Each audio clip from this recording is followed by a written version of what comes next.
ह्रीं वन्दे बोधमयं नित्यं गुरुं शङ्कररूपिणं यमाश्रितो हि वक्रोऽपि चंद्रः सर्वत्र वन्द्यते। जय शंभु नारायण।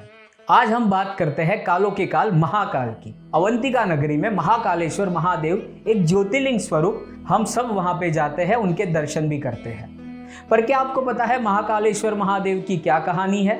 चलिए, रत्नापुर नाम का एक बहुत ही बड़ा पर्वत था और वहां पे दूषण नाम का एक राक्षस था। पूरे ब्रह्मांड में हर जगह पे उनका हाहाकार था और हर जगह पे जो धर्म के कार्य करता है, जो पूजा के कार्य करता है, जो अच्छे कार्य करता है, उन्हें वो रोकता था। सबको कहता था मैं ही भगवान हूँ, आप मेरी पूजा कीजिए। आप देवता की पूजा ना करें, देवताओं से बलवान तो मैं हूँ, आप मेरी पूजा कीजिए। किंतु अवंतिका नगरी एक ऐसी थी जहाँ पे उनका राज्य नहीं था, जहाँ पे उनका साम्राज्य नहीं था और जहाँ पे उनकी कोई भी दूषित असर नहीं हो रही थी। अवंतिका नगरी में भक्तिमय, देवमय बहुत से ऐसे प्रभावशाली वहां पे तत्व रहते हैं। ऐसा कहा जाता है बहुत सालों बाद, युगों पहले अवंतिका नगरी में अग्निहोत्री एक ब्राह्मण रहा करते थे, जो शिव भक्त थे, शिव प्रिय थे, जो शिव के व्रत जप तप करते थे। जैसे कहा जाता है ब्राह्मण के सारे लक्षण, ब्राह्मण के सारे जो वेद का पठन करते हैं, वेद का अभ्यास करते हैं, अग्नि की पूजा करते हैं, अग्निहोत्र का जो भी धर्म है वो सब वो पालन करते थे। और इतना ही नहीं, भगवान की कृपा से उन्हें चार पुत्र धन थे। उनके 4 पुत्र थे, देवप्रिय, प्रियमोक, सुकृत और सुव्रत। पिता के समान बचपन से ही चारों पुत्र ने भगवान को ही अपना जीवन मान लिया था और रोज ब्राह्मण के जो कर्तव्य है, जो धर्म है, जो अग्निहोत्री के जो नियम है, उनके वो पालन करते थे। जब दूषण नामक राक्षस को ये पता चला कि अवंतिका नगरी के अंदर भगवान की इतनी पूजा जप तप और यज्ञ होते हैं, तो वहां पे वो युद्ध करने आ गए, वहां पे वो चढ़ाई करने आ गए। वहां पे उन्होंने ऐसा समाचार दे दिया, वैसे न्यूज फैला दी कि भाई आप लोग भगवान की पूजा ना करें, आप मेरी पूजा करें, आप मंदिर में ना जाए, आप मेरे पास आए, आप भगवान की मूर्ति को हटा दे, वहां पे मुझे बैठा दे और मेरी पूजा करें। आप अगर कोई भी भगवान की पूजा करेगा, भगवान को याद करेगा, अगर मेरे पास कोई नहीं आएगा और भगवान के पास जाएगा, मुझे जो भगवान नहीं मानेगा उनको मैं मार डालूंगा, उनका मैं नाश कर दूंगा। पूरी नगरी में ये बातें फैल गई थी और अवंतिका नगरी के चारों ओर वो राक्षस का प्रभाव चल रहा था। किंतु अवंतिका नगरी के अंदर वो राक्षस का प्रभाव आ नहीं पा रहा था और दिन निकलते गए और राक्षस का बल बढ़ता गया, राक्षस की सेना बढ़ती गई। राक्षस अपने पूरी सेना के साथ, पूरे बल के साथ वो अवंतिका नगरी में आ गए और सारे लोग घबरा गए थे, सारे लोग परेशान हो गए थे, सारे लोग वहां पे हाहाकार हो चुका था। अब हम क्या करें, कैसे करें, कहाँ जाए, किसके पास जाए? तब वो सारे ये 4 पुत्र थे और जो ब्राह्मण थे उनके पास गए। शिव जी के वो परम भक्त थे, शिवालय के अंदर वही रहते थे और शिवालय के बाहर राक्षस अपनी पूरी सेना के साथ आ गए थे। सारे लोग, सारे नगरी के लोग उस ब्राह्मण के पास गए। ब्राह्मण ने कहा हमारे पास ना तो सेना है, ना तो हथियार है, हमारे पास केवल एक चीज है और वो है भगवान की शरण। तो क्यों ना हम भगवान की शरण में रहे, भगवान को याद करें और भगवान को ही प्रार्थना करें कि हे महादेव, हे शंभु, हमें इस संकट से बचाइए। मंदिर के बाहर ऐसा कहा जाता है, जहां पे ये पूजा कर रहे थे उनके बाहर ही दूषण नाम का ये राक्षस अपनी पूरी सेना के साथ खड़े थे। उन्होंने बताया अगर आप लोग ने ये पूजा बंद नहीं की, अगर आपने भगवान का ध्यान और नाम लेना बंद नहीं किया, तो मैं आपके इस भगवान का और आपका सभी लोगों का नाश कर दूंगा। किंतु इतना डराने के बाद भी, इतना भयानक राक्षस के स्वरूप सुनने के बाद भी, देखने के बाद भी ब्राह्मण और उसके बच्चे वहां से हिलते नहीं है और अंत में दूषण उन लोगों को मारने के लिए वहां पे उनके पास आ जाता है और जैसे ही अपना खड्ग तलवार निकाल के उनको मारने जाता है, वहां पे शिवालय के अंदर जो शिवलिंग थे उसमें से एक बड़ा सा खड्डा हो जाता है और वो खड्डे में से विकराल स्वरूप, भीम स्वरूप, ऐसा कहा जाता है महाकालेश्वर, जिसे काल के भी महाकाल कहते हैं, जिसे देख के राक्षस भी डर जाए, वैसे भगवान वहां पे प्रकट होते हैं। अकाल मृत्यु वो मरे जो कर्म करे चंडाल का, काल भी उसका क्या करे जो भक्त हो महाकाल का। महाकाल महादेव जी वहां पे प्रकट होते हैं और हुंकार से ही, ऐसा कहा जाता है, सारे राक्षसों का नाश कर देते हैं, पूरी राक्षस सेना का नाश कर देते हैं और वो दूषण नामक जो राक्षस था उसको भी वहां पे सदगति प्राप्त होती है, उसको भी वहां पे भगवान उनका नाश कर देते हैं। ब्राह्मण और पूरी नगरी वाले ने वहां पे भगवान की प्रार्थना की और भगवान को कहा भगवान आप यहाँ पे निवास कीजिए, आप यहाँ पे निवास करोगे तो रोज हम प्रत्यक्ष आपकी पूजा कर पाएंगे और ऐसे आसुरी तत्व, राक्षसी तत्व जब जब धर्म का नाश करेगा या जब जब धार्मिक प्रवृत्ति में ऐसी बाधा डालेगी, तब तक आप हम सबका रक्षण करेंगे। ये कहानी थी महाकालेश्वर ज्योतिर्लिंग महादेव की। कुछ युगों बाद, कल्पांतर बाद, चंद्रसेन नाम के राजा अवंतिका नगरी के राजा बनते हैं।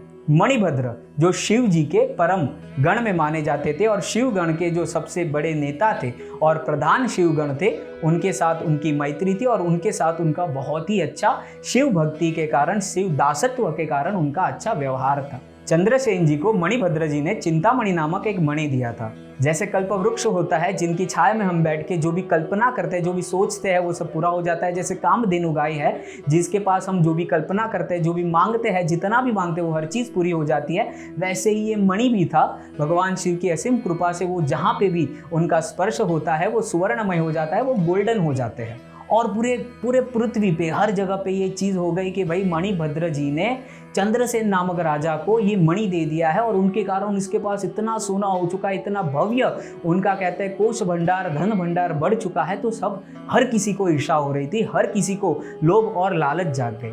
सारे राजाओं ने मिलकर ऐसा सोचा, क्यों ना हम सब मिलकर चंद्रसेन जी पे चढ़ाई करते हैं, उनको हरा देते हैं और वो मणि ले लेते हैं और फिर हम लोग उसका बंटवारा कर देंगे, आधे आधे भाग में हम लोग उसे बेच देंगे। और ऐसा ही हुआ। अवंतिका नगरी के आसपास चतुरंगी सेना लेके सभी राजाओं ने मिलकर चंद्रसेन राजा के सामने आक्रमण कर दिया। चंद्रसेन राजा महाकालेश्वर महादेव मंदिर के अंदर रहते थे। राजा ने भगवान को प्रार्थना की, मैं तो आपका दास हूँ, मैं तो आपका सेवक हूँ, आपको मेरे साथ जो अच्छा लगे, मेरी नगरी के साथ जो अच्छा लगे वो कीजिए, पर हमारी प्रजा को कुछ नहीं होना चाहिए। मुझे जो हो वो मुझे चलेगा, पर मैं आपका दास बना रहूं, इतना मेरे पे कृपा करते रहना। अचानक से उस दिन हम जो गोपी कहते हैं, जिसे हम ग्वालन कहते हैं, वो विधवा थी और अपने 5 साल के एक छोटे बच्चे के साथ वो नगर के अंदर आ जाती है और वो मंदिर के अंदर आती है। भव्य मंदिर था, भव्य मंदिर को देखा, भगवान की पूजा राजा कर रहे थे, बच्चा वो सब देख रहा था।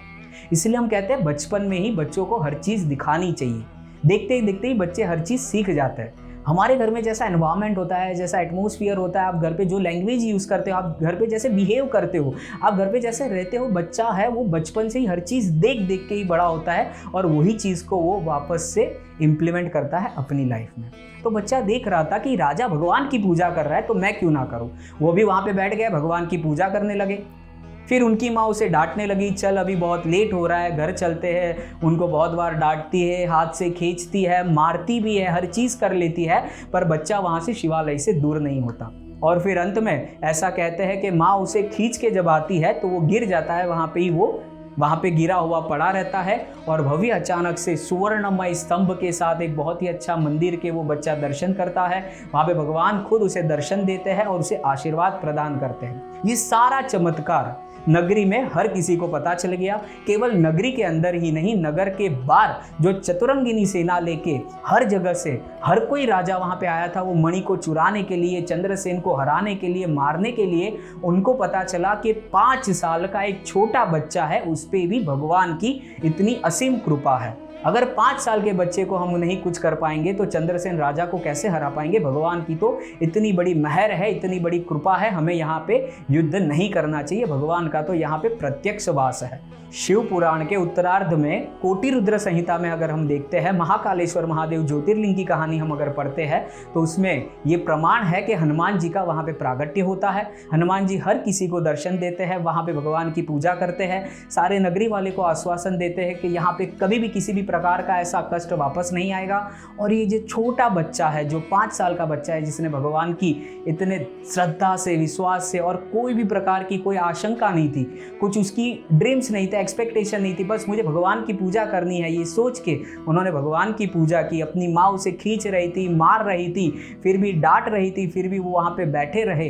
ये और कोई नहीं, इनका नाम श्रीकर होगा और इसकी ही 8वीं पीढ़ी में नंद नामक गोप जन्म लेगा और उनके वहाँ पे पूर्ण पुरुषोत्तम भगवान श्री कृष्ण का जन्म होगा। तो दोस्तों, ये कहानी है हरि और हर की, ये मिलाप है शंभु और नारायण का।